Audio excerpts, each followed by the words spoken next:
പ്രതിപക്ഷത്തിരിക്കുമ്പോൾ പാർട്ടിയെ നയിക്കുക എന്നതിനേക്കാൾ വലിയൊരു അധികാര സംവിധാനത്തിലേക്ക് മാറുന്ന സാഹചര്യമാണ് ഭരണപക്ഷത്തിരിക്കുമ്പോൾ പാർട്ടിയുടെ തലപ്പത്തെത്തുക എന്ന് പറയുന്നത്. അതുകൊണ്ട് തന്നെയാണ് മുൻപുണ്ടായതിനേക്കാൾ കൂടുതൽ അവകാശവാദവുമായി ഗ്രൂപ്പ് സമവാക്യങ്ങളൊക്കെ ചൂണ്ടിക്കാണിച്ചുകൊണ്ട് സാമുദായിക സമവാക്യങ്ങളൊക്കെ ചൂണ്ടിക്കാണിച്ചുകൊണ്ട് കൂടുതൽ നേതാക്കൾ രംഗത്തെത്തുന്ന ഒരു സാഹചര്യത്തിലേക്ക് കാര്യങ്ങൾ എത്തിയിരിക്കുന്നത്.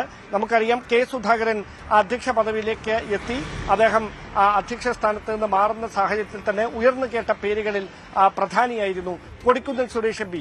അദ്ദേഹം ആദ്യഘട്ടം മുതൽ അന്നു മുതൽ ചർച്ചകളിൽ നിറഞ്ഞിരുന്ന ഒരു പേരാണ്. പക്ഷേ അന്ന് അദ്ദേഹത്തിന് പരിഗണിക്കാൻ കഴിയാതിരുന്ന ഒരു സാഹചര്യം, ക്രൈസ്തവ സഭകളുടെ ഒരു സമ്മർദ്ദം, സഭകളെ നേതൃത്വത്തോട് തെരഞ്ഞെടുപ്പ് അടുത്തു വരുന്ന ഒരു പശ്ചാത്തലത്തിൽ ക്രൈസ്തവ സഭകളെ UDF-നോട് ചേർത്ത് നിർത്തുക എന്ന ലക്ഷ്യത്തോടെയാണ് സണ്ണി ജോസഫിന് വളരെ അപ്രതീക്ഷിതമായി നറുക്ക് വീഴുന്നത്. ആ സണ്ണി ജോസഫ് ഇന്ന് മന്ത്രിസഭയുടെ ഭാഗമായിരിക്കുന്നതോടെയാണ് പുതിയ KPCC അധ്യക്ഷനെ തെരഞ്ഞെടുക്കേണ്ട ഒരു സാഹചര്യം സംജാതമായിരിക്കുന്നത്. അവിടെയാണ് സാമുദായിക സമവാക്യങ്ങൾക്ക് അപ്പുറത്തേക്ക് സംസ്ഥാന കോൺഗ്രസിലെ ബലാബലങ്ങൾ കൂടി പരീക്ഷിക്കപ്പെടുന്ന ഒരു സാഹചര്യമായി അധ്യക്ഷനെ തെരഞ്ഞെടുക്കാനുള്ള ഒരു നീക്കങ്ങൾ മാറുന്നത്. അതുകൊണ്ട് തന്നെയാണ് അവകാശവാദം ഉന്നയിച്ചുകൊണ്ട് പല പ്രധാനപ്പെട്ട നേതാക്കളും ഡൽഹിയിലേക്ക് എത്തുന്ന സാഹചര്യം ഉണ്ടായിരിക്കുന്നത്. ഇപ്പോഴും മുൻപന്തിയിൽ 5 പേരുകളാണ് പറഞ്ഞു കേൾക്കുന്നത്. അതിൽ ഒന്നാമത്തെ പേര് കൊടിക്കുന്നിൽ സുരേഷിന്റെ തന്നെയാണ്. അദ്ദേഹം 7 തവണ മാവേലിക്കരയിൽ നിന്നും അടൂരിൽ നിന്നുമായി ലോക്സഭയിലേക്ക് എത്തിയിട്ടുണ്ട്.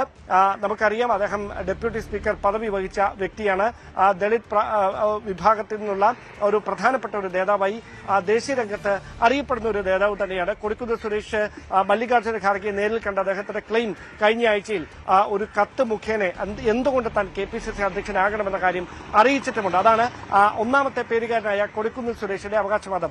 രണ്ടാമതായി പ്രധാനപ്പെട്ട പട്ടികയിൽ ഉള്ളത് A ഗ്രൂപ്പിന്റെ പ്രതിനിധിയായ ബെന്നി ബെഹനാനാണ്. ബെന്നി ബെഹനാൻ UDF 2011 മുതൽ 16 വരെ ഭരിക്കുമ്പോൾ നമുക്കറിയാം, ഉമ്മൻചാണ്ടി, അന്നത്തെ മുഖ്യമന്ത്രിയായിരുന്ന ഉമ്മൻചാണ്ടിയുടെ വിശ്വസ്തനായി കൂടെയുണ്ടായിരുന്നയാളാണ്.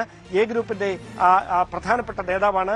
അതുകൊണ്ട് തന്നെ KC വേണുഗോപാലാണ് സംസ്ഥാനത്ത് മുഖ്യമന്ത്രി ആയിരുന്നതെങ്കിൽ ബെന്നി ബെഹനാനെ KPCC അധ്യക്ഷനാക്കാമെന്നൊരു ധാരണയുണ്ടായിരുന്നുവെന്നാണ് അദ്ദേഹവുമായി അടുത്ത വൃത്തങ്ങളൊക്കെ പറയുന്നത്. അതുകൊണ്ട് തന്നെ KC വേണുഗോപാൽ മുഖ്യമന്ത്രി ആയില്ലെങ്കിലും ആ ധാരണയിൽ മാറ്റമൊന്നും സംഭവിച്ചിട്ടില്ല. അതുകൊണ്ട് ബെന്നിയെ അധ്യക്ഷ പദവിയിലേക്ക് കൊണ്ടുവരണം, അതിലൂടെ ക്രൈസ്തവ പ്രാതിനിധ്യവും ഉറപ്പുവരുത്താൻ കഴിയുമെന്നാണ് A ഗ്രൂപ്പിലെ പ്രധാനപ്പെട്ട നേതാക്കളും ബെന്നി ബെഹനാനെ അനുകൂലിക്കുന്നവരും പറയുന്ന നിലപാട്.